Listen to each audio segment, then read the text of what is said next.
Suba. Conta da câmera. Bom, gente, obrigado pelo convite, Wesley. Obrigado quem organizou o evento. É um prazer estar aqui. Foi a primeira vez que eu venho no campus do IFES de Cariacica. Eu fiquei impressionado com a estrutura, né, comparado com a UFES ali. Tem até o paisagismo do campus, que é bonito da UFES, é coisa meio aleatória, né? Tem árvores crescendo aí por todos os lados. Bom, e é isso. Muito obrigado pelo convite. Vamos aos trabalhos. Espero não matá-los de tédio, né? Depois da palestra de Lael. Acho que nada que eu faça aqui vai superar, então o Wesley me bota nessas enrascadas aí. A ideia aqui é apresentar uma área da física, que é a física atômica e molecular.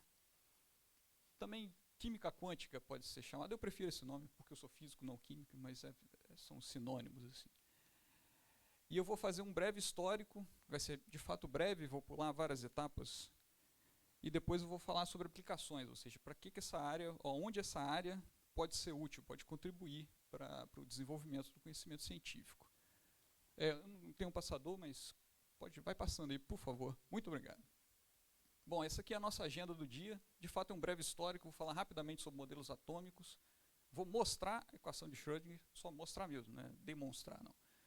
Vou falar sobre a aproximação de Born-Oppenheimer, que é a aproximação mãe ali da química quântica, onde todos os outros métodos numéricos são construídos, né, a partir da aproximação de Born-Oppenheimer. Vou falar do método de Hartree-Fock-Rutan-Hall e vou também rapidamente falar sobre teoria do funcional da densidade. E depois eu vou partir, de fato, para aplicações.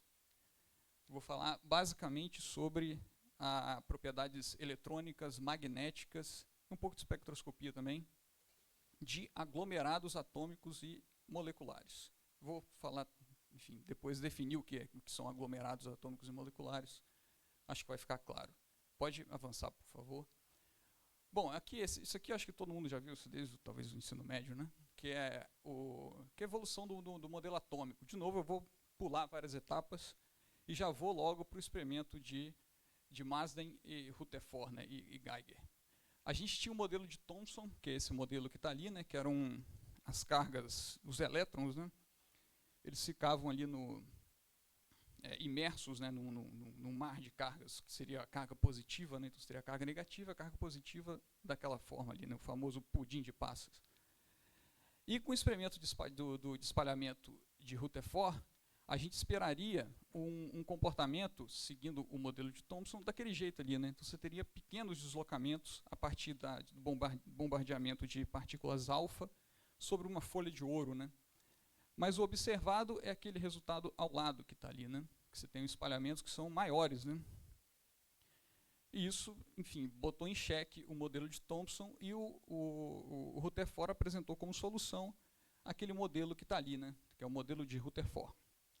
Que você tinha uma carga positiva no núcleo e os elétrons orbitando esse núcleo numa estrutura parecida com um modelo orbital mesmo, né, como se fosse um sistema solar da vida.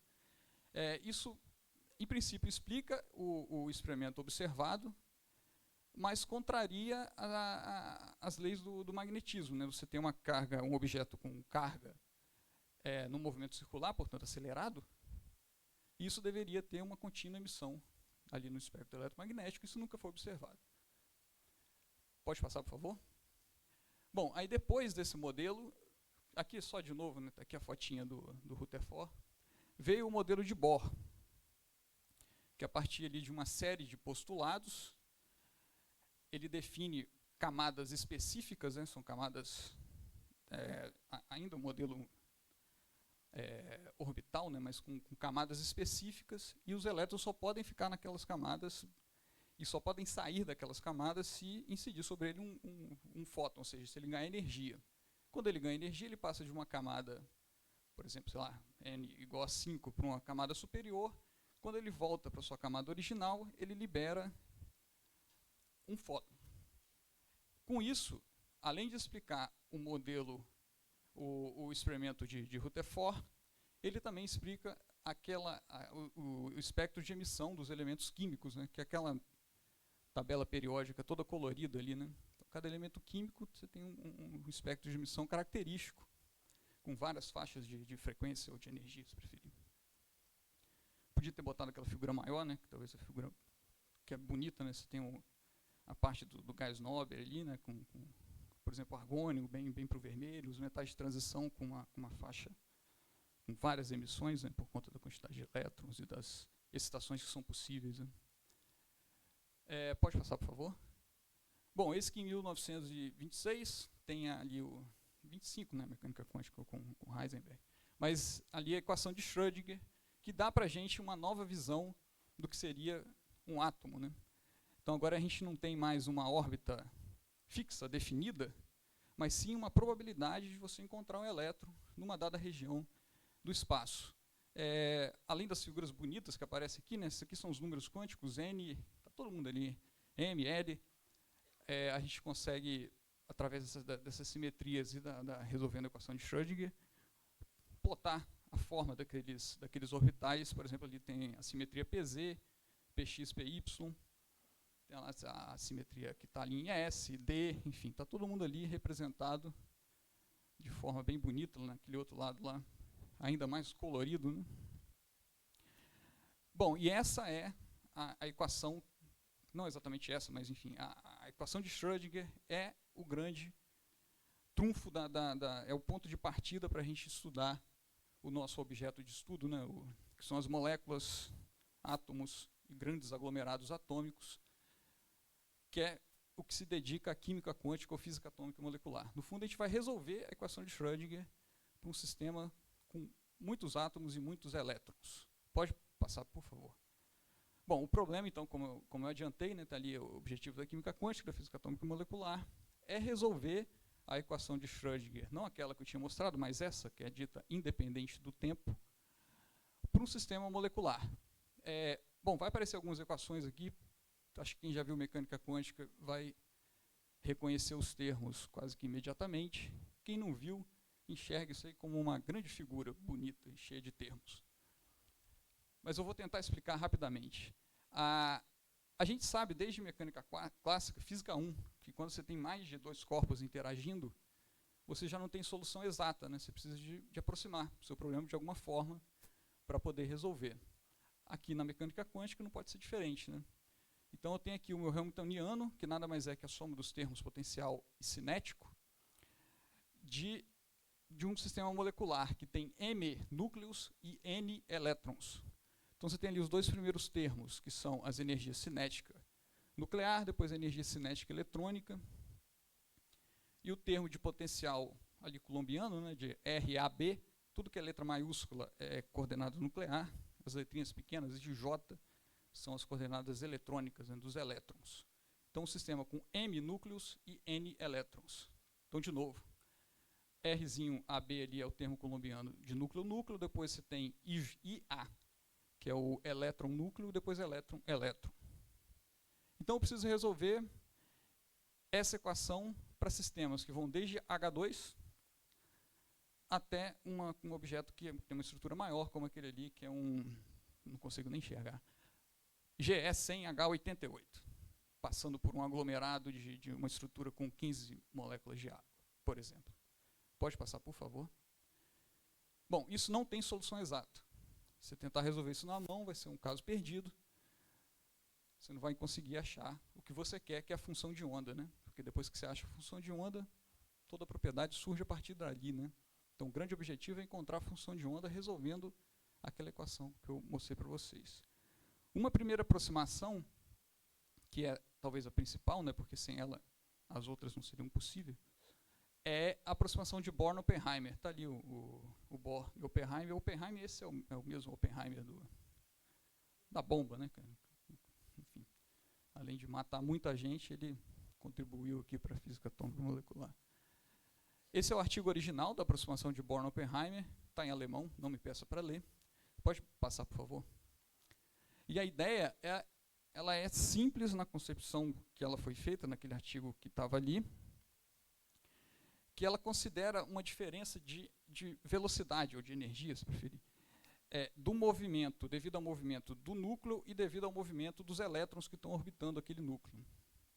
ele diz que os elétrons são muito mais rápidos que os núcleos, então ele vai considerar todo o núcleo da sua molécula fixo, enquanto você resolve a parte eletrônica. Então, se você considera um núcleo fixo, o termo cinético do núcleo lá atrás, ele vai embora, ele fica zero, né? Você não tem energia cinética, você não tem movimento. Desculpa. Então, a gente tem agora um novo problema para ser resolvido, que é esse problema que a gente chama de problema eletrônico. Então, de novo, na aproximação de Born-Oppenheimer, o núcleo é fixo, enquanto a parte eletrônica é resolvida. Então, está ali o meu Hamiltoniano eletrônico, escrito daquela outra forma que está à esquerda, à direita, que está ali o termo cinético do elétron, a interação coulombiana elétron-núcleo, e o termo coulombiano elétron-elétron. Note que ali, de novo, a parte cinética nuclear foi embora porque não tem movimento. E a gente tinha ainda a parte de potencial núcleo-núcleo. Só que como os núcleos estão parados, essa parte potencial ela seria só uma constante, né? Quando você bota uma constante no Hamiltoniano, você não muda a função de onda, né? Você muda só o valor da energia no final. Então você só soma ela no final do seu processo. Como consequência disso, a nossa função de onda eletrônica ela depende das coordenadas eletrônicas e parametricamente das coordenadas nucleares. E a nossa energia eletrônica desse problema de cima, ela depende das coordenadas nucleares, também como forma paramétrica. Bom, supondo que a parte eletrônica seja conhecida para todo R, ou seja, eu tenho a minha função de onda, esse é o meu valor de energia, para qualquer valor de RA, eu posso então agora passar a resolver o meu problema nuclear, que é esse problema que está ali embaixo. Então eu volto a ter o meu termo cinético, e minha energia total, RA, que está escrito daquela forma, que é a minha energia eletrônica, mais o termo constante, obrigado, Wesley, mais o termo constante que eu vou somar agora a minha energia, né? Isso tudo funciona como um potencial para o movimento dos núcleos. Dentro dessa aproximação, a minha função de onda total era escrita como produto direto da minha função de onda eletrônica, que foi a que eu supus conhecida, vezes a função de onda nuclear, que é essa que vai sair da solução desse problema que está aqui. Então essa é a aproximação de Born-Oppenheimer. E ela, como eu vou mostrar daqui a pouco, é a mãe das outras aproximações. Pode passar, por favor. Bom, eu supus a parte eletrônica resolvida, mas eu não resolvi ela ainda. Então o passo agora é arrumar aproximações para a parte eletrônica para tentar resolver. Então meu objetivo agora passa a ser resolver o problema eletrônico. Ou seja, dada uma configuração nuclear fixa, eu preciso resolver o meu problema eletrônico. A primeira aproximação foi o método de Hartree, ali em 1928. Isso aqui acho que até aparece em cursos de mecânica quântica, talvez. Ele é baseado no princípio variacional, que é aquele princípio que diz que qualquer função de onda tentativa, né, que você dá para o seu problema, ela vai gerar uma energia que é maior ou igual à energia do estado fundamental. Ela vai ser igual se você tentar uma função de onda exata, correta, que descreva o seu problema fundamental. Senão, a sua energia vai ser superior à energia do estado fundamental. Esse método de Hartree é baseado na aproximação de Born-Oppenheimer. Ele é resolvido através de um método chamado campo autoconsistente, ou seja, você dá uma função tentativa e os parâmetros dessa função depois de passar pelo processo SCF, ele é melhor do que a sua função inicial. Então você joga ele como inicial e isso forma um ciclo de convergência até que você chega num critério que você diz, opa, beleza, minha energia agora está bem descrita, então eu paro e eu tenho minha função, que é a solução do meu problema.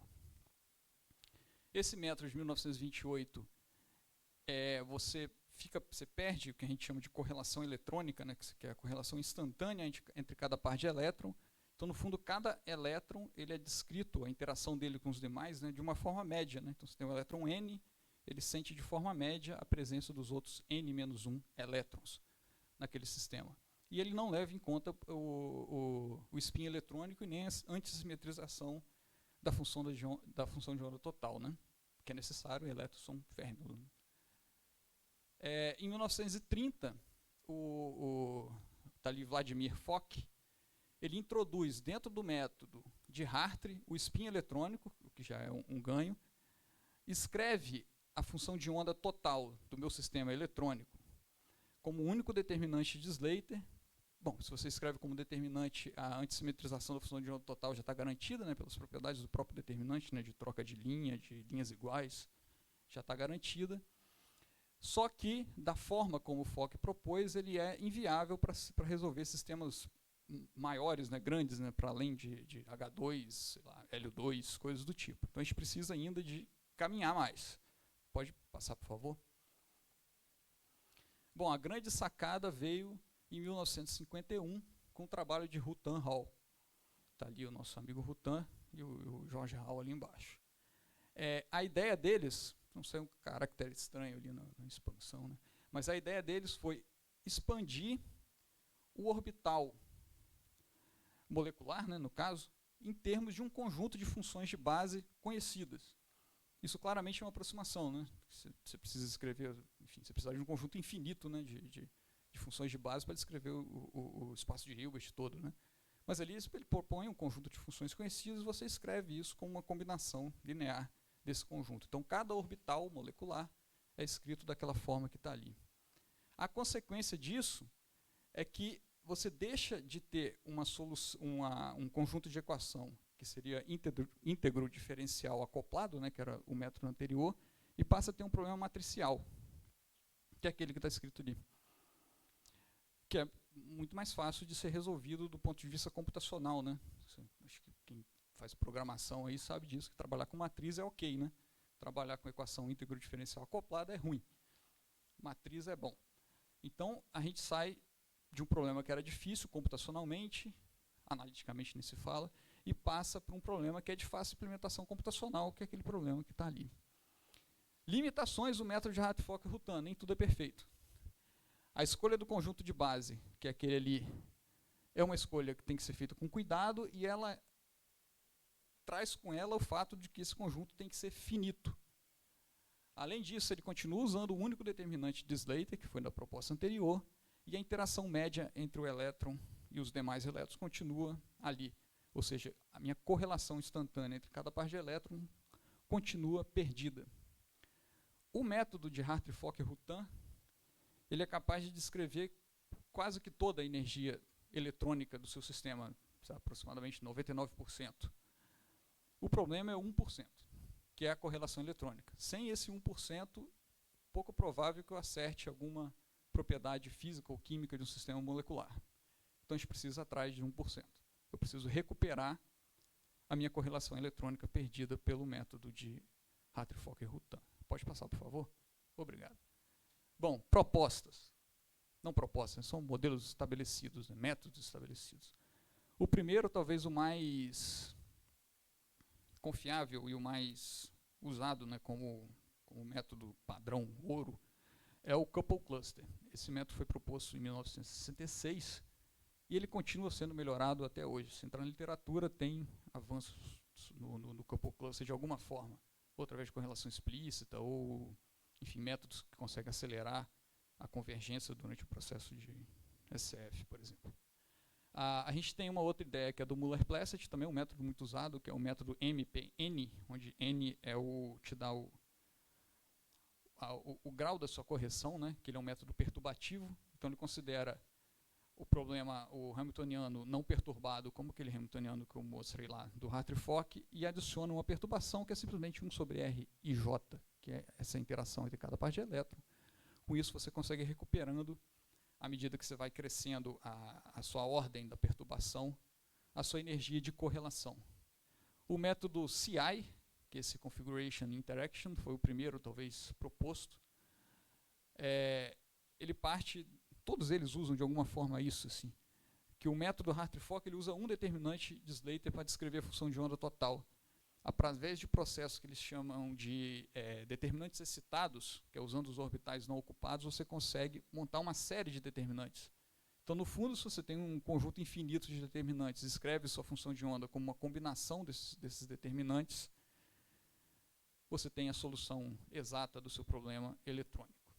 Bom, um caminho diferente para resolver o problema eletrônico foi proposto por esses três senhores, que é o Hohenberg, Kohn e Chan, isso ali da década de 60, 64, 65, Eles ganharam o prêmio Nobel por isso. Mas então, a teoria do funcional da densidade não tem como objetivo principal obter a função de onda do seu problema eletrônico, mas ele descreve o problema eletrônico completamente usando a densidade eletrônica como variável.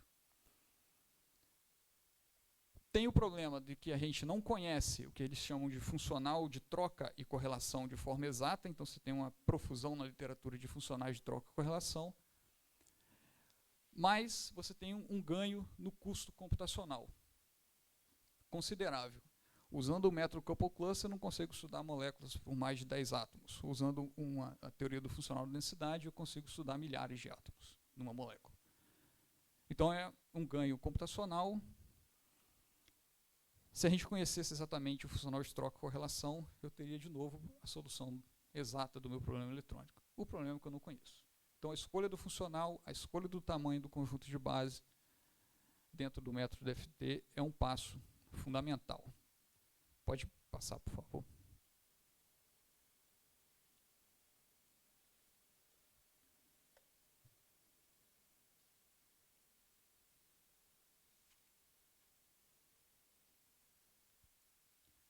Bom, para resolver o problema eletrônico, mesmo com DFT, não é na mão que você vai fazer isso, né? Você tem dezenas, milhares, centenas de milhares de objetos interagindo ao mesmo tempo, interação simultânea. A gente precisa de computador. E a química quântica evoluiu na sua complexidade, né, em sistemas que você consegue estudar, mais ou menos à medida que os computadores foram evoluindo, né? Então tem ali um gráfico, que é o gráfico mais ou menos seguindo ali a lei de Moore, né? Partindo aqui da década de 70. Ele para em 2020, eu não achei nada mais recente, enfim, acompanhando esse gráfico. Mas o crescimento é considerável, né? Então, a nossa capacidade computacional ali na década de 90, com 486, né, final da década de é significativamente menor do que a gente tem hoje. Eu coloquei ali 2023, que é, por exemplo, né, um processador da AMD, da série EPIC, que é o que se usa em supercomputador, vou falar sobre eles daqui a pouco. Só um processador, só um chip, você tem 128 cores. Se você pega uma placa-mãe com 2 desses, você tem 256 cores físicos, né? Se você leva em conta a capacidade de virtualização, né, que são os threads, você teria 512 núcleos. Para quem é gamer aí, parece bom, né? É muito núcleo. Isso, uma estante, uma gaveta. Pode passar, por favor. Mas o que a gente faz é colocar milhares delas juntos, formando o que a gente chama de um supercomputador. Essa primeira parte de cima mostra o número de supercomputadores distribuído por países, dominado por Estados Unidos, China, Alemanha, e tem ali o Brasil com os nossos 9 supercomputadores. Vou falar de um deles daqui a pouco, rapidamente. O primeiro é um supercomputador americano, chamado Frontier, que usa também ali processadores da AMD. Todos os supercomputadores listados aqui, pelo menos nesse top 4, usam o sistema operacional Linux. Então, se você quer fazer alguma coisa em HPC, você vai ter que aprender Linux. Não o Linux, aquele do Ubuntu, né, a parte mais profunda e interessante do Linux. E ali está uma foto desse primeiro, que é o melhor, pelo menos em 2023, não sei como é que está hoje. Pode passar, por favor. Esse é o supercomputador brasileiro, que é o supercomputador Santos Dumont, que é também espetacular. Acho que ele sofreu uma atualização em 2019, talvez, se eu não estou enganado. E está ali, enfim, milhares de processadores que sozinhos já seriam espetaculares, né? Isso funciona todos em paralelo, como se fosse um corpo só, né?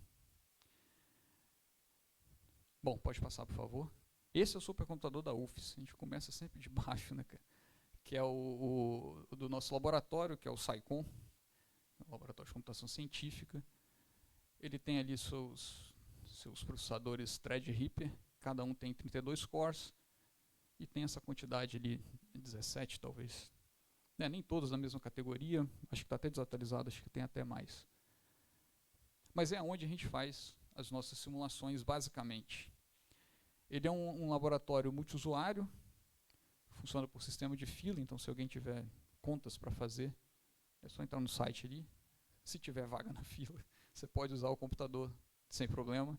A gente está começando a usar a GPU. Só tem um núcleozinho ali para fazer dinâmica molecular, mas ainda muito incipiente.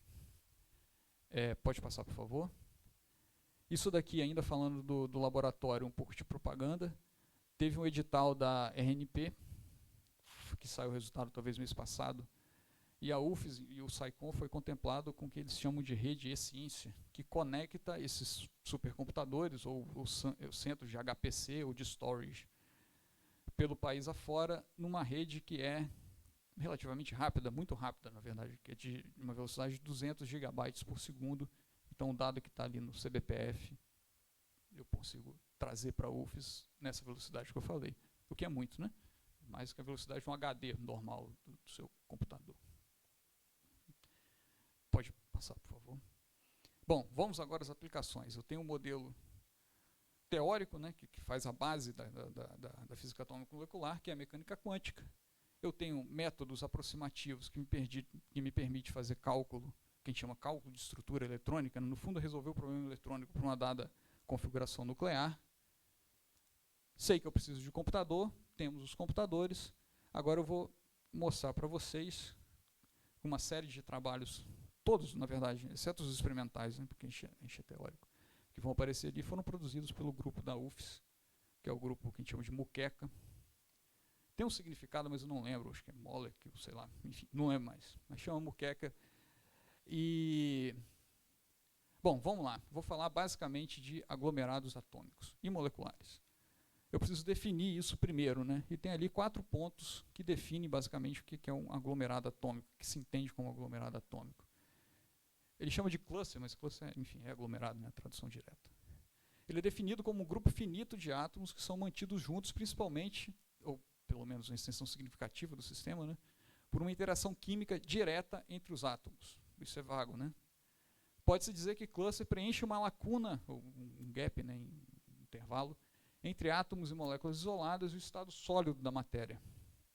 Também é mais ou menos, que a gente vai ver que cada cluster tem uma propriedade que o caracteriza, né, enfim, que diferencia dos seus primos vizinhos. Né.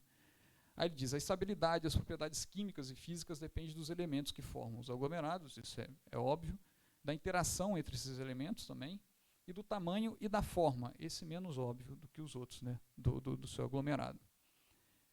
Aí, talvez o que é mais significativo é que eles podem ser considerados um novo tipo de material, uma vez que eles possuem propriedades que podem ser completamente diferentes das moléculas e átomos isolados e também da sua estrutura periódica. E, do ponto de vista de aplicação prática, no fundo você consegue qualquer propriedade eletrônica, usando de hipérbole aqui, né, montando um cluster que vai chegar naquela propriedade. Ali tem só a fim de ilustração, um C60, que a gente chama de fullereno, e um C90, né, a diferença de um para o outro. Enfim, os elementos químicos são todos carbonos, né, mas a forma dele é completamente diferente, o que quer dizer que a propriedade desses dois objetos também vão ser diferentes, as propriedades eletrônicas. Pode passar, por favor. Bom, vamos começar da forma. A gente pode ter aglomerados atômicos, como esses primeiros aqui, né, que é o SRO, óxido de estrôncio, que eles seguem mais ou menos, olhando para as figurinhas, o que seria uma estrutura cristalina desse objeto. Né? Então você tem uma sériezinha de cubos ali, né, parecendo de fato uma estrutura cristalina periódica. A gente tem na parte de lá os clusters de nióbio, que é o metal de transição, e ali a forma já se perde completamente. Né? O NB4 comparado com o NB6 não tem nada a ver com o NB8 e o NB10 uma estrutura mais amorfa. Né? E a coisa complica mais à medida, por exemplo, que eu pego aquele NB10 e vou fazendo dopagem ou substituição de nióbio por alumínio, por exemplo. Então, a priori, você não sabe qual é a substituição mais estável quando você coloca o segundo alumínio. Também não, o terceiro também não, e assim sucessivamente. Então, você não consegue a priori fazer uma previsão de qual é a estrutura de um cluster, só olhando para os elementos que formam ele. Aqui dá para ver também singleto, e você tem do nada ali um tripleto, né? Então você tinha um sistema de camada fechada, de repente ele se estabiliza num sistema de camada aberta, né? Com 2 elétrons desemparelhados com spin alfa. Pode passar, por favor? E você pode ter clusters que são absolutamente planares, né? Que são uns grandes PAs-Hs, né? A gente vai falar mais desse sistema de baixo aqui, que ele é bem interessante. Que eles parecem, de fato, enfim, olhando para a forma, né, que eles têm que têm propriedades que vão ter uma tendência clara à medida que, por exemplo, você cresce, saindo do benzeno e indo ali para o CCC coroneno, por exemplo. Só que a realidade não é bem essa, né? Pode passar, por favor? Bom, vamos falar agora, eu falei da forma, né? Vamos falar agora das propriedades eletrônicas, entender como que essas propriedades eletrônicas simples, são só propriedades que dependem de diferença de energia, basicamente. Como que elas podem variar nesses objetos. A primeira parte ali é a potencial de ionização e a eletroafinidade. O potencial de ionização é a energia que você precisa dar para o seu sistema para você tirar um elétron, né, da camada de valência. A eletroafinidade é o quão receptivo está aquele sistema em receber um elétron. A gente tem outras propriedades aqui, mas talvez olhar só para a dureza. Esse aqui é o potencial químico, que é a derivada da energia com respeito ao número de elétrons, né, que se você faz uma derivada finita, pode ser escrita como aquela última equação ali. E a dureza, que tem a ver com a estabilidade do sistema, que também, usando derivada finitas, pode ser escrita como aquele termo que está lá, que é o potencial de ionização menos a eletroafinidade. Finalmente, a polarizabilidade de dipolo elétrica, que ela é escrita como a derivada segunda da energia em função do campo. O que a gente vai olhar mais para a propriedade é a polarizabilidade de dipolo média, que é aquela ali, é 1/3 da soma dos elementos. A diagonal da matriz é um tensor, né, uma matriz 3×3. Pode passar, por favor? Bom, vamos começar para o nosso primeiro caso, que é o nosso cluster de nióbio, que vai do NB4 até o NB6. Aqui a gente tem uma propriedade chamada de binding energy, que é pode ser energia de ligação mesmo, né? Mas, exceto por um sinal, pode ser entendido como energia de atomização, por exemplo, ou energia de coesão, se preferir. É a energia total do seu sistema, menos os fragmentos isolados do seu sistema, ou seja, a energia que você precisa dar para o seu sistema para você atomizar o sistema. Esse daqui parece ter uma tendência clara, né?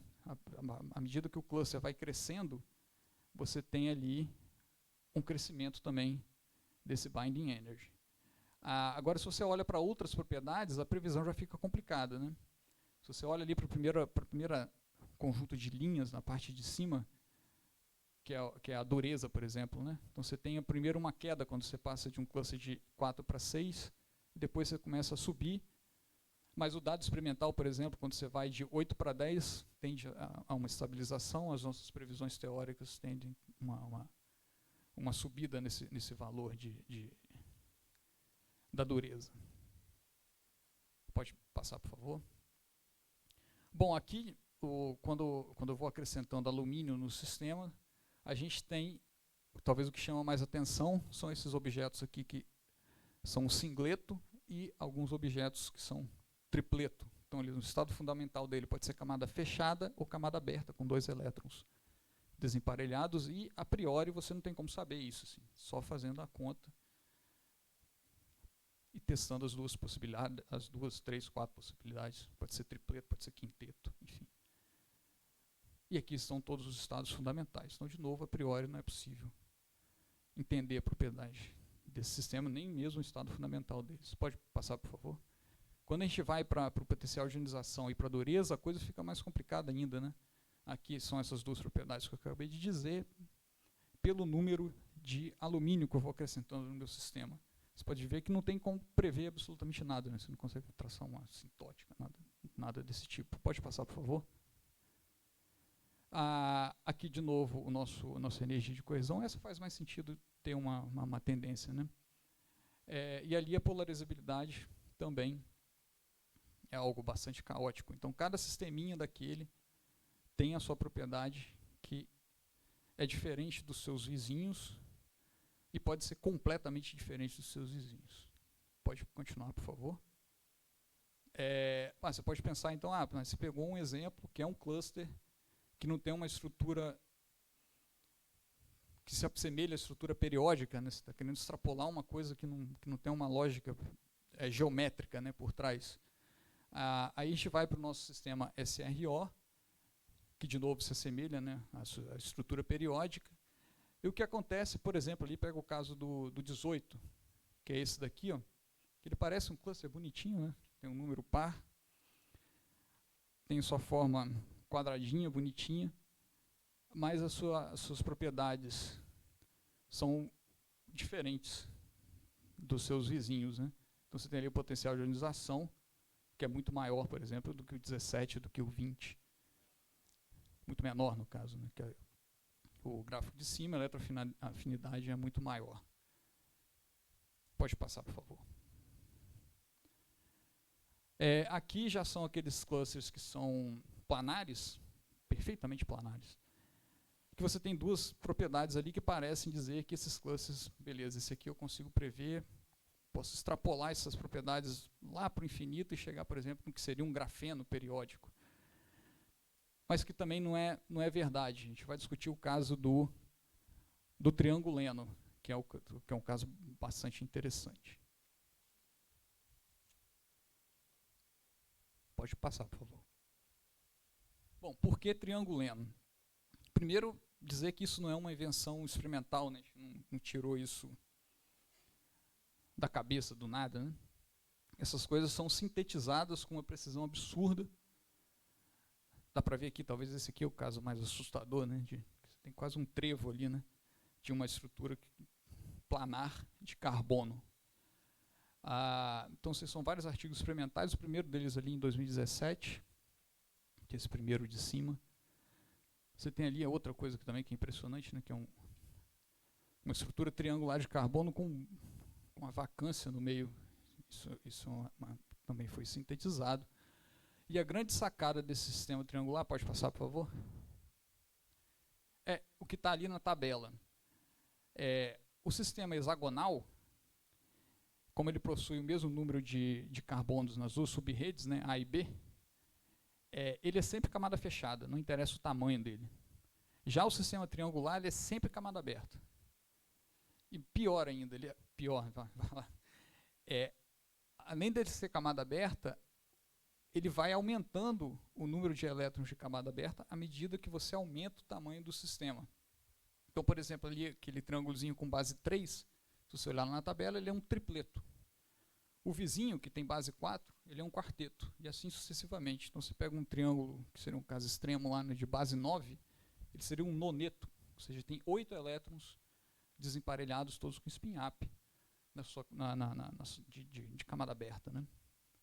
Isso é bastante interessante e bastante importante se você pensa em aplicações de spintrônica, por exemplo, de spin quantum dots também, né, que você tem pontos característicos de spin concentrado numa região.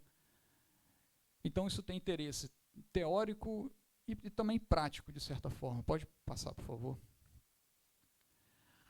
Um problema daquele sistema anterior, que possui camada aberta, portanto possui momentos de dipolo magnético, né, se você preferir, é que ele é altamente reativo na borda. Então é difícil, depois de sintetizado, você manter a estabilidade dele sem que nada reaja com ele, né? Aí uma alternativa seria construir esses triângulos dentro de uma estrutura que fosse semelhante o suficiente, mas isolar o efeito de reatividade de borda e manter as propriedades magnéticas, nesse caso, né, como seria de momento de dipolo magnético, dessas estruturas embebidas nessa nova matriz. Uma possibilidade é essa que está aí, que é construir esses triângulos dentro de uma matriz de HBN, que você vê que é uma estrutura parecida com a do grafeno, né, que seria só de carbono, só que de boro e nitrogênio. O parâmetro de rede do grafeno para uma estrutura de HBN é bem parecido, né? Então você permite fazer isso sem distorcer o seu sistema. Ele continua ali bonitinho, planar. O caso de estudo são todos esses aqui, né? Com base 2, 3, ali 5, e eles separados como se fosse uma ilha de carbono. Pode passar, por favor? Bom, aqui é mostrando como fica. Isso aqui eu não falei, mas são densidades de spin, né? A bolinha azul é spin up, a bolinha vermelha é spin down. Eles ficam dispostos dessa forma num acoplamento que a gente chama de ferri-magnetic, que é o ferro magnético, né? Antiferro magnético, só que com intensidades diferentes, é ferri-magnético. Aqui é essa mesma densidade de spin, só que com os sistemas embebidos dentro da matriz de bório e nitrogênio. A gente vê que não muda, né? Então, assim, em tese funcionou, né? Eu consegui eliminar a reatividade da borda do sistema e manter a característica que eu quero, que é os spins ali todos concentrados, os elétrons desemparelhados todos concentrados nos sítios de carbono. E eles podem ser desconectados, como aquela estrutura B ali. Pode passar, por favor. Bom, e só rapidamente, esse gráfico aqui mostra que se você constrói uma ilha de carbono dentro de uma estrutura de HBN, você não tem mobilidade, ela é estável ali, né? Você constrói e ela fica ali paradinha. O gráfico do lado já é um passo além. Quer dizer, eu consigo construir essa estrutura sem a reatividade da borda. O que eu quero agora é manipular meu estado de spin. Então eu tinha lá minha estrutura, por exemplo, de base 3, que seria um tripleto. Eu quero passar ela para um quinteto. O que eu faço? Como que eu faço isso, né, para manipular esse estado de spin? No fundo, mudar o seu momento de dipolo magnético, né, aumentar ele nesse caso.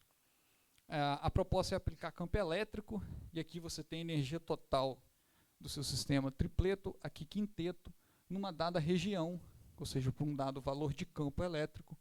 Você tem que essas energias são iguais, né? Então, no fundo, você mudou a multiplicidade do seu sistema, você aumentou o seu momento de dipolo magnético, aplicando um campo, nesse caso um campo elétrico. Aquele gráfico ali mostra só as energias orbitais, que confirma isso que tá escrito ali. Então, além de manter as propriedades, a gente consegue manipular esse estado de spin, o que é, de novo, interessantíssimo para essas aplicações que eu falei, né? Spin quantum dots, spin trônica, coisa do tipo. Pode passar, por favor? Ainda no triângulo N, uma outra forma de se manipular o estado de spin, esquece essa parte aqui, ó. Esse aqui é de SiC, né? de carbonato de silício, e ali também. Mas seria aproveitar uma coisa que foi experimentalmente observada para o grafeno, que é quando você adsorve sobre uma folha de grafeno, que é esse sistema aqui periódico, né, só com carboninho, de estrutura hexagonal, você adsorve um hidrogênio nessa folha de grafeno, ele cria um momento de dipolo magnético, e esse momento de dipolo se espalha pela rede de grafeno. Isso foi observado experimentalmente, ali é só uma comprovação teórica. Então a gente resolveu fazer o mesmo processo nos triângulos, porque o grafeno não tem momento de dipolo magnético, você está criando um momento de dipolo magnético. A ideia agora é testar o que acontece partindo de uma estrutura que já tem momento de dipolo. E o resultado está lá naquela última coluna, acho que é mais fácil olhar. Quando você adsorve o hidrogênio na subrede que teria um spin up, ou seja, a bolinha vermelha, ele assume a multiplicidade, ou assume a densidade de spin, acho mais preciso, dos sítios que está em volta. Então ali ele acaba virando beta. Com isso, o resultado final é que você, aqui é um triângulo de base 6, você parte, esse aqui seria o estado fundamental, não esquece isso, seria um sexteto, ele passa a ser quinteto. Se você adsorve dois hidrogênios em subredes diferentes, ou seja, em lugares de bolinha azul e lugares de bolinha vermelha, você mantém o estado fundamental. Se o seu hidrogênio é adsorvido no lugar da bolinha azul, ele assume a densidade de spin dos seus vizinhos, ou seja, vermelho, e você aumenta a sua multiplicidade do seu sistema. Bom, pode passar, por favor. Uma outra forma de se criar momento de dipolo magnético em estruturas do tipo grafeno, como essa que está aí, ou outras, né, várias, enfim, várias bicamadas aí que estão sendo estudadas, é você fazer o que a gente chama de bilayer, que é empilhar uma estrutura sobre a outra e girar uma em relação à outra com um ângulo pequenininho. Isso é feito experimentalmente, e a consequência é que você tem regiões de empilhamento AA, que é quando o carbono da subrede de cima sobrepõe ao carbono da subrede de baixo, e regiões de empilhamento AB, é quando o carbono da rede de cima está sobre o centro do hexágono da rede de baixo. Essa estrutura, com esse ângulo que eles chamam de ângulo mágico, aparece justamente nas regiões de empilhamento AA o momento magnético. Então você vai ter uma série de momentos magnéticos aparecendo sobre essas regiões de empilhamento AA. Essa ideia de rodar estruturas em camadas faz surgir propriedades diversas, desde supercondutividade, ótica. A gente vai olhar para o ferromagnetismo. Isso daqui é só um trabalho que eles conseguem fazer, enfim, tem uma sujeira aqui do lado, né? Mas um flake em bilayer, né? em livres, né? num líquido, nesse caso. Né? Pode passar, por favor.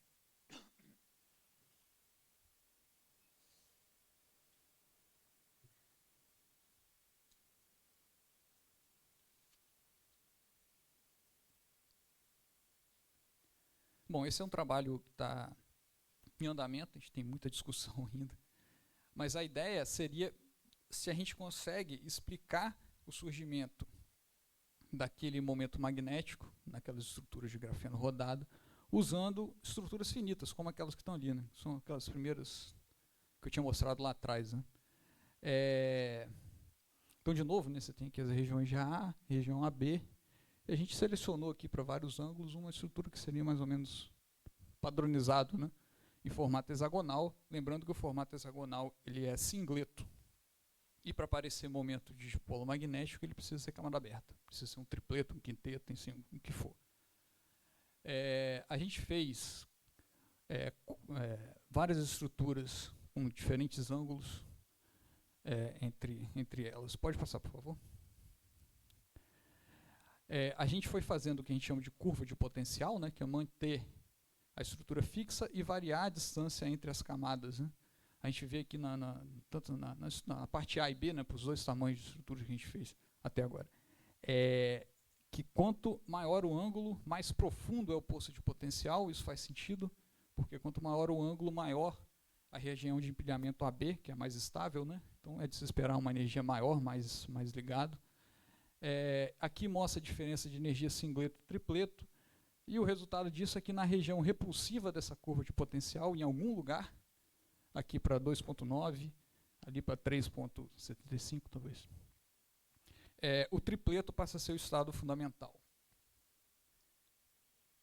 Quando eu aumento a estrutura, quando sai ali do C300 para o C432, essa mudança de singleto para tripleto acontece para distâncias maiores.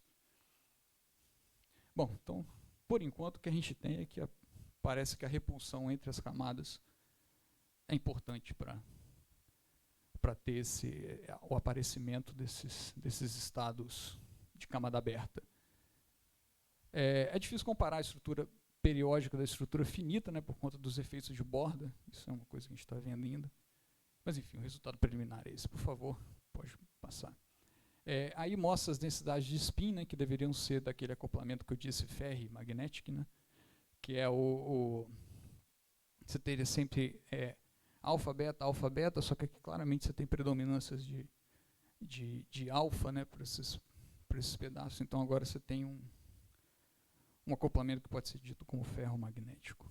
Pode avançar, por favor. Bom, essa foi, já falei da parte eletrônica, ali da parte de spin, que eu posso classificar como magnética. Agora eu vou para as propriedades, ou para a espectroscopia. Bom, o primeiro exemplo é talvez o mais fácil, né? Que é como simular água líquida usando aglomerado. Nesse caso, aglomerado molecular, porque são aglomerados de água. A gente usa uma coisa chamada efeito solvente e faz vários aglomerados. Então eu parto ali da água isolada e vou até lá 15 moléculas de água.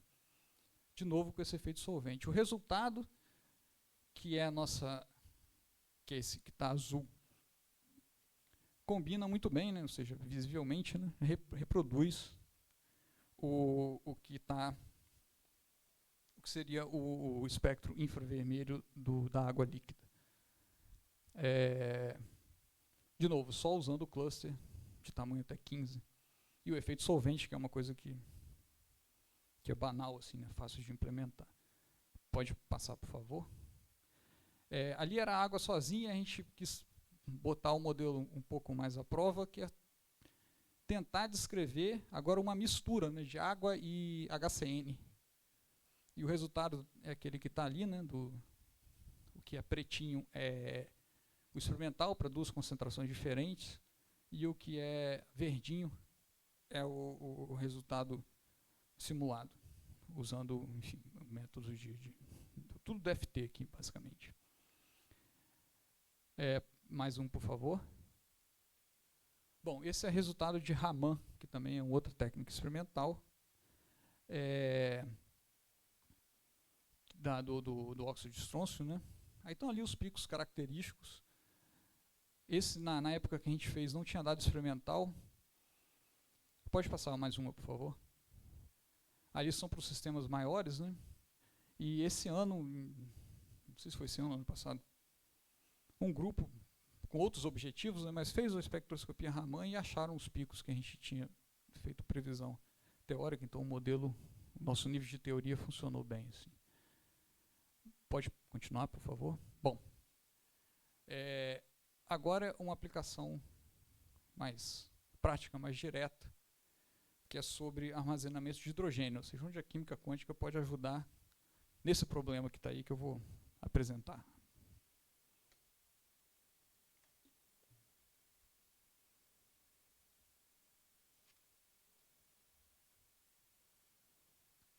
Bom, por que hidrogênio? O hidrogênio é o combustível verde. Vai? Se você reage 2H2 com oxigênio, o produto dessa reação é água, né? Que é ótimo, né? Mas tem problemas em várias etapas, né?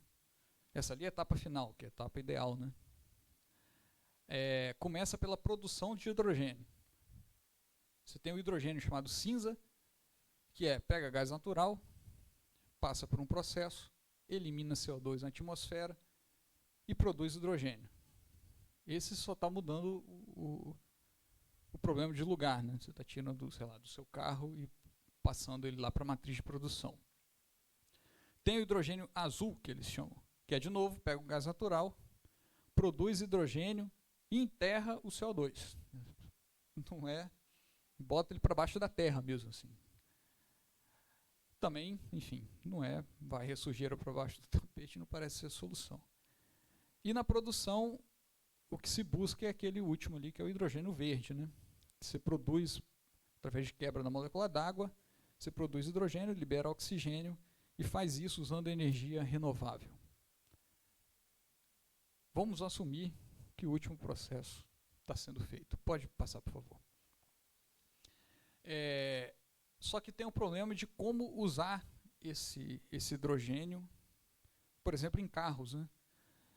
Primeiro passa pelo volume do hidrogênio, né? O hidrogênio no seu estado natural, gasoso, a temperatura ambiente, a pressão de 1 atm, ele ocupa muito espaço, né?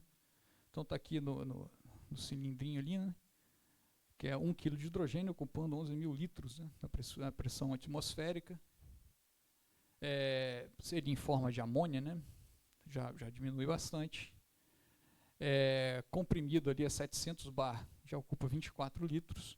E na fase líquida, 14 litros. Então você tem um problema de guardar ele, você consegue usar ele, ter uma quantidade razoavelmente grande armazenada, se você tiver uma pressão muito grande para comprimir o hidrogênio.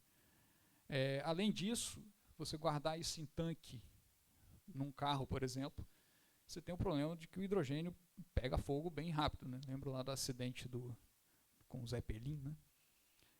E ali são testes de explosões controlados, essas coisas são... Ali é um de 2007. A figura final ali não é muito animadora. O de 2023 também não é muito, mas pelo menos dá para enxergar que é um carro ali no final, né? Pode passar, por favor. Isso daqui são aqueles testes de explosão controlada. Isso aqui é um artigo de 2023, que ele mostra as etapas, né, da explosão e o raio da parte máxima, né? Então você tem uma explosão de um tanque de hidrogênio num raio num diâmetro ali de 4,48 metros. Não é legal ficar, né? Que você tem muito, enfim, tem chama viva ali, né? A famosa bola de fogo está ali, né? Mas tem algumas soluções que podem contornar esse tipo de problema. Isso que eu mostrei naquela parte ali de armazenagem física, e a gente pode usar também materiais para poder guardar hidrogênio. Então você tem a parte que seria guardar através de processos químicos, né, que seria o H, e a dissorção física, que seria ali já ele na fase de H2. Então é usar superfície, usar materiais para acumular hidrogênio de alguma forma nesse material, e esse hidrogênio ainda tem que ficar viável depois para ser utilizado. Pode passar, por favor. Bom, está aí nossas pequenas contribuições para o armazenamento de hidrogênio. A primeira foi um estudo usando o alfa-germânio, né, que eu tinha mostrado lá no começo. Ele foi um material que foi sintetizado talvez há uns 2 anos atrás, 2022, por um grupo de Madrid, e ele é estável, enfim, então vamos testar para ver se ele serve para armazenar hidrogênio. E está aqui, né? Aqui é o alfa-germânio com um hidrogêniozinho adsorvido. Aqui a gente dopou esse sistema com nióbio. Você vê que a capacidade de armazenamento cresce significativamente. E aquele gráfico do lado mostra como que a energia de ligação entre o hidrogênio e a superfície varia à medida que você vai aumentando o número de hidrogênios. Com o nióbio adsorvido, você tem 3 hidrogênios que ficam ali razoavelmente ligados no nióbio, só que você vai acrescentando hidrogênio e os outros hidrogênios vão para essa posição que está aqui, né, que é no centro do anel desse sistema. Bom, pode passar, por favor. Isso daí é um problema. A ordem está invertida, né? Esse aqui foi de 2023, o outro é de 2024. Mas esse daqui é um problema que a gente se deparou de uma série de artigos que a gente estava estudando para poder fazer aquele do alfa-germânio, que acabou sendo depois.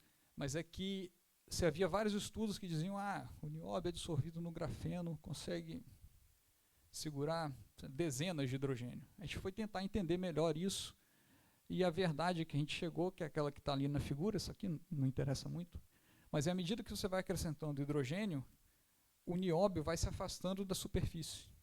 E vai chegar um momento que a energia de ligação do nióbio com os hidrogênios é tão fraca que ele vai embora, junto com os hidrogênios. E isso não é bom, né? Então você está, no fundo, botando hidrogênio no nióbio e ele carrega os hidrogênios dissociados para longe. Pode passar, por favor. Isso pode pular. Bom, a última parte, que é a física atômica molecular, pode ajudar também a desvendar problemas da astroquímica. Há uma série de medidas, agora com o novo telescópio James Webb, né, provavelmente vai vir muito mais, que eles conseguem medir em meios interestelares, em certas regiões de galáxia, esses objetos que são muito similares àqueles que eu tinha mostrado, né, que são aqueles clusters de carbono, por espectroscopia de infravermelho. Então você tem ali o C24H12, ele está carregado, né, mais. Você pode ter esses objetos com defeitos por conta de alta radiação, né, dependendo da região do espaço que ele está, em que meio que ele está, né. Pode passar, por favor.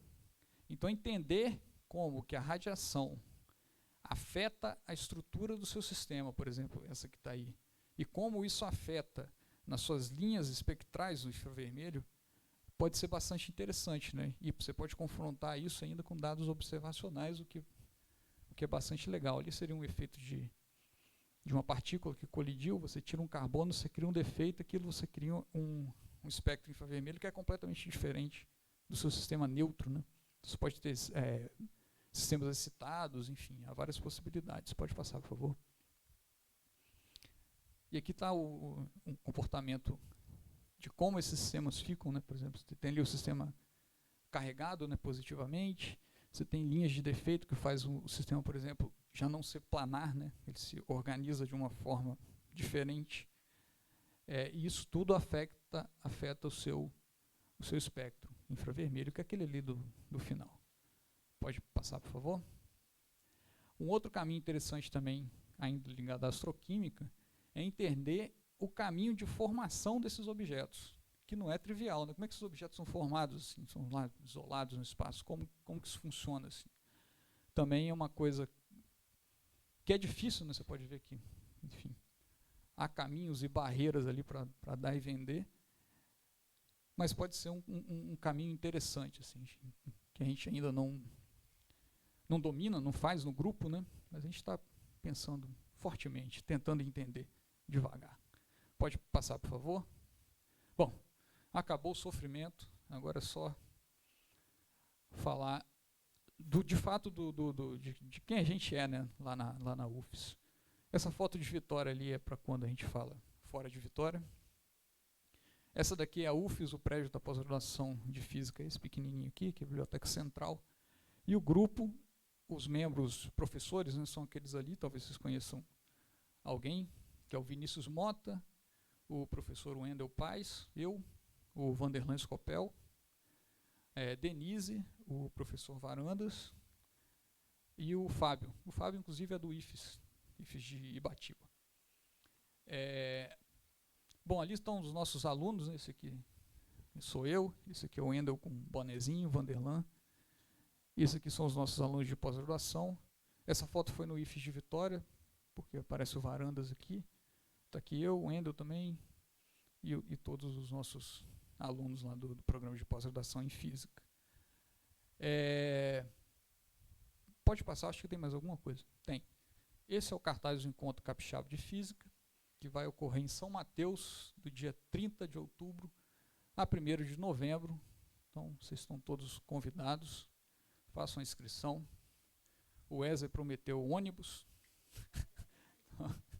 Dá para chegar fácil. São Mateus é um pouco longe, mas devagar chega-se. Bom, é isso. O programa de pós-graduação ele tem processo seletivo a cada 6 meses, basicamente. Então, quem tiver interesse em trabalhar com as áreas que a gente tem lá no programa de pós-graduação da UFES, é só fazer inscrição e ser feliz. Bom, é isso. Espero não ter matá-los de tédio. Obrigado.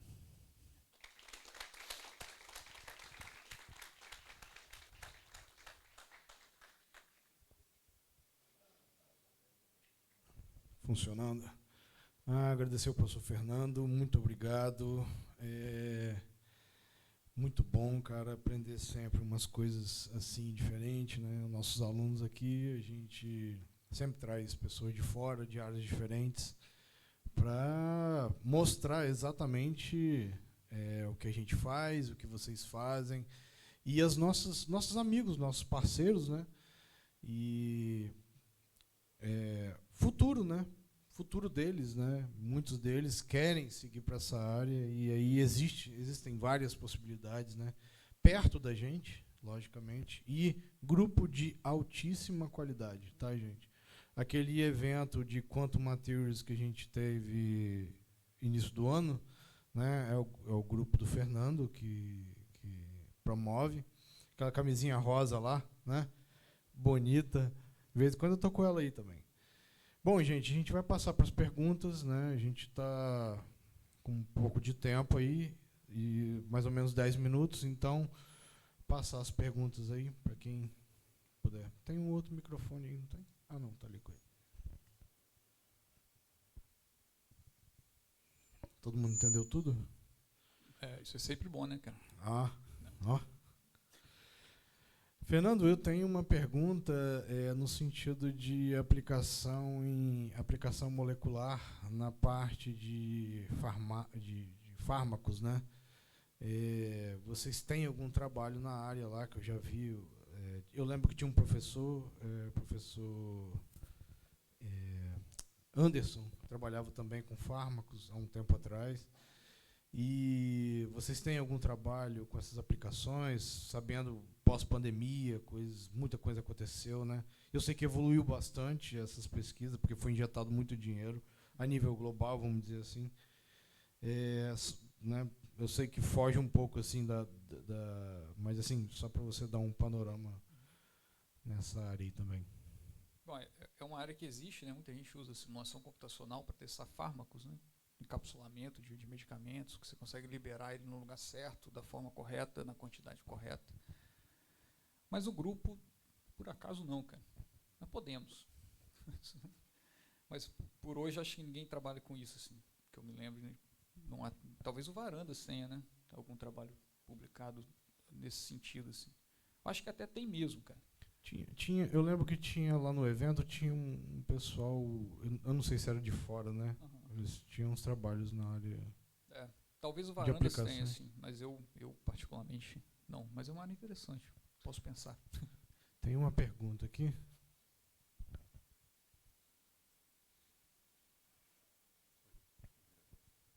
Oi, boa tarde. Professor, você tinha falado dos supercomputadores. Uma questão assim de meio de fã, uma delas. Qual os processadores que vocês usam lá para o seu supercomputador? E depois, só para explicar melhor, como que são feitas as simulações que vocês usam para todos esses os experimentos? Como que ele é feito, assim, para entender melhor o uso do supercomputador? Não, beleza. Os processadores que a gente tem hoje são todos Threadrippers, né, da AMD. Eu não lembro qual é a série, talvez... Acho que é a 7. Mas são todos de 32 cores cada um. E são, talvez, 17, 18 gavetas dessas. Assim. Então, de 32 para 64, né, considerando os virtuais, penso que cada gaveta tem 256 GB de RAM. Assim. Todas essas simulações que eu mostrei, que foram feitas ali em Vitória, a gente fez ou nesse computador que está lá agora, que eu não sei se ele é super, mas nisso que a gente tem lá agora, ou em alguma versão anterior dele, assim, mas mudanças recentes. A gente usa, enfim, basicamente, a maioria dos códigos já estão prontas, assim, a gente faz, às vezes, pequenas adaptações quando a gente precisa, né, para calcular uma propriedade muito específica, mas, no geral, são pacotes prontos, assim. Quando a gente precisa programar alguma coisa, são coisas externas, né, que você chama o pacote que já está rodando, já está funcionando, para fazer, enfim, sei lá, para calcular uma propriedade específica, né. E aí, no geral, a gente usa programação em Python mesmo, ou dependendo do tamanho do problema, até bash script do próprio Linux, né. A gente consegue fazer scripts relativamente grandes e funciona bem, assim.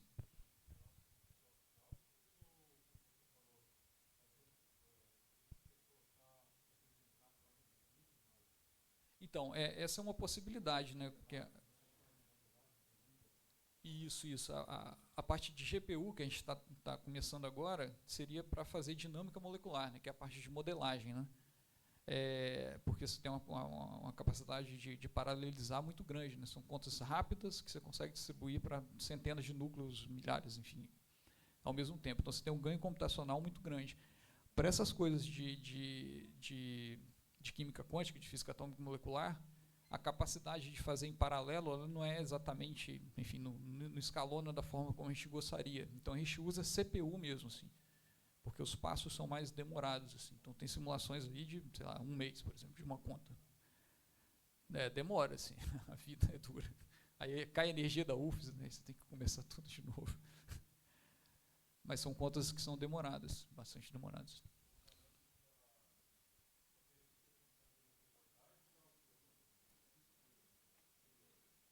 Talvez. O problema é que você não consegue usar todo o supercomputador, né? Você usa sempre partes dele, né? Então, você não consegue pedir um job com 1000 cores, por exemplo. A não ser que você fique muito tempo na fila, né? Você fica mais tempo na fila do que tempo de processamento. O computador é sempre um problema. E tem um problema ambiental também. Esses supercomputadores consomem uma energia assustadora, né? Então, não sei se o caminho, talvez, é criando mais supercomputadores ou melhorando os que já existem. Enfim, essa é uma discussão outra. Os códigos que vocês usam é aquele Gaussian, o Quantum Expresso, ou não? Ou vocês mesmos produzem? Então, a gente usa o que resolve o nosso problema, né? Então a gente usa Gaussian, usa Quantum Expresso, Vol, Pro, Orca, Newken, o que tiver que usar a gente usa. Cada um deles tem uma limitação, tem umas vantagens. Quando precisa a gente faz coisa também. Mas enfim, o que a gente quer é resolver o problema. Mas vocês conseguem mexer no código-fonte, não é caixa fechada não, né? Algum deles sim, outros não. O Gaussian, por exemplo, não. Fortran, C++. Os códigos, a maioria é Fortran, os scripts que a gente faz em Python, porque é mais fácil, né? Menos linhas de código. Mas tem coisa em C também, várias coisas em C++.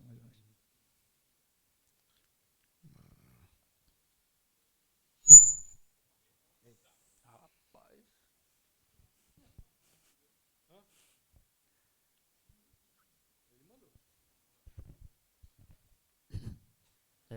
Bom dia, boa tarde, né?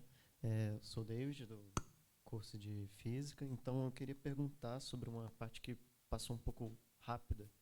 É sobre a espectroscopia por infravermelho no uso da astroquímica. Eu queria saber como ela é usada. Isso é medido mesmo, né? Eles observam isso. Então, e tem um tratamento de dado muito grande. Eles têm esses telescópios, eu não entendo muito bem disso, cara, vai lá. Mas, por exemplo, você tem um telescópio lá na região do espaço, ele aponta para uma região interestelar, por exemplo, ou alguma parte de uma galáxia, e eles captam essas energias, a faixa de frequência de infravermelho e medem o espectro de fato, assim. Só que eles medem o espectro daquilo tudo, né? Aí depois passa por um processo de pós-processamento, assim, ou seja, de análise de dados mesmo, e eles conseguem filtrar aquilo. Então você vê lá as bandas que são muito características daquelas estruturas que eu mostrei. Então existem, de fato, os PAHs nessas regiões, assim. E há mais que isso, assim, eles já observaram coisas que têm carbono, hidrogênio e nitrogênio. Isso numa região que, enfim, que está lá, não é num planeta, por exemplo, entende? E, de novo, carbono, nitrogênio e hidrogênio, né? Essa é a base da nossa existência. Tem aquela professora do Rio Grande do Sul que ela tem um perfil de rede social que ela fala bastante sobre isso, né? A Dinalva? A Dinalva, né? É, a Dinalva Salles. Eu acho que eu sigo ela, vou passar pro pessoal aí. Sim, ela é bem legal, ela que está começando a ajudar a gente nessa parte. Boa tarde. Boa tarde. O Wesley já perguntou uma parte da minha pergunta, que eu ia perguntar mais sobre os códigos. Mas você falou que alguns são fechados, são em Fortran, então essa parte já está respondida. Mas você comentou sobre o Linux, você falou, a gente usa Linux, mas Linux de verdade, não Ubuntu. Aí eu fiquei, como é feito? Tipo, só tem linha de comando? Como é que vocês fazem esse tipo de execução? Então, no geral, esses HPCs todos, você tem acesso a ele não é por área gráfica, né? É por SSH direto, assim, é por terminal, né? Então tudo é feito pelo terminal do Linux, assim. E às vezes você precisa, sei lá, entender um pouquinho de Bash, né, para poder fazer algum script, de pegar input, output, gerar, submeter, enfim, baixar para o seu computador, fazer processamento, tudo isso usa Linux, assim. Né? O sistema de fila também ele é todo implementado no Linux, né, que é o Slurm que a gente usa, que é o mesmo do Santos Dumont, por exemplo.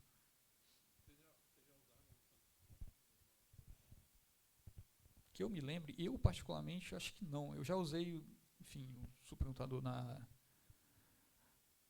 o de Madrid, né, do Wendel, o de Coimbra várias vezes, mas o Santos Dumont, porque eu me lembro, acho que não. Assim, mas o Valério, que é um colaborador, também pertence ao laboratório de outra área, mas está também no SciComm, ele já usou várias vezes. É fácil, é por edital, né? Então você abre lá, submete, pede hora de conta e vai, cara. Foi o Nathanael que fez o sistema de filas lá, não foi? Ou foi você? Eu não sei, ele me falou alguma coisa disso. O Nathan ajudou, mas quem montou mesmo foi o Rodrigo Amorim da UFF. Ele que veio para cá de carro para ajudar a gente a botar o computador em pé. Pessoal, tem mais alguma pergunta para a gente finalizar? Porque estamos estourando aí a hora.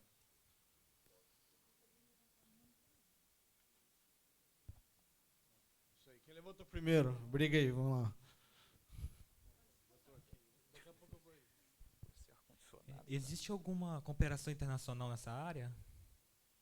Várias, né? O grupo colabora com a Universidade Autônoma de Madrid, fortemente, com a Universidade de Coimbra, também fortemente. A gente está começando uma colaboração com o CUFU, na China, através do professor Varandas, que é o professor de Coimbra. Mas o que? Que eu me lembro agora, talvez só. Mas sim, a interação. Boa tarde. Opa. A minha pergunta era sobre as dificuldades e perspectivas que a equipe tem, se é que tem, para a produção dessas amostras, desses aglomerados que vocês estão estudando. Bom, a gente é teórico, né, cara? A perspectiva é só na torcida aí para alguém se empolgar com o que a gente está fazendo. Um dos trabalhos ali, que é o do alfa-germânio, né, que a gente usou para tentar fazer armazenamento de hidrogênio, ele foi sintetizado com a participação do professor Wendel, que é um daqueles professores. Foi na época que ele estava em Madrid fazendo doutorado. Foi até depois, na verdade. E ele fez a parte computacional, então foi um trabalho teórico computacional, assim. E, bom, é isso. A gente tem um outro trabalho que eu podia ter trago, mas eu não trouxe, que é acho que é o Menita, que a gente usou para... Eu não lembro, tem que olhar depois de novo, mas que também existe experimentalmente, assim, foi sintetizado e foi um trabalho teórico experimental, que a gente fez a parte da reação química sobre a superfície e outro grupo de Madrid fez a parte experimental. Assim. Então foi um trabalho legal. Foi de 2023, eu acho, ano passado. Tem que olhar lá. Eu não lembro. Ou 2022. Bom, pessoal, vamos agradecer o professor Fernando mais uma vez aí. Obrigado, Fernando. E as portas estão abertas. Vamos esperar aí que os nossos alunos te procurem. Tem um monte aí. Safra boa. Passar o microfone para o Buffon, porque ele tem algumas informações.